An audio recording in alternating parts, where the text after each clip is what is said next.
بسم الله الرحمن الرحيم.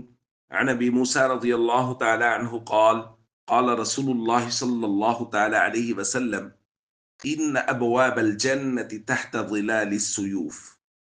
الحديث رواه مسلم.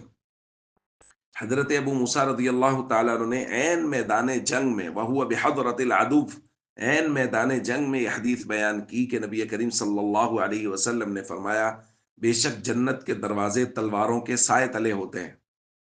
فقام رجل رث الہیئہ، ایک آدمی یہ حدیث سن کے کھڑے ہوئے جو بہت خستہ حال تھے، اور انہوں نے کہا یا ابا موسیٰ انت سمعت رسول اللہ صلی اللہ علیہ وسلم یقول هذا، کہ آپ نے خود سنا ہے کہ حضور نے یہ بات ارشاد فرمائی؟ قال نعم، حضرت ابو موسیٰ نے فرمایا جی ہاں۔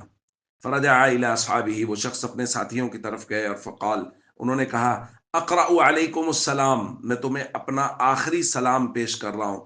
ثم کسر جفن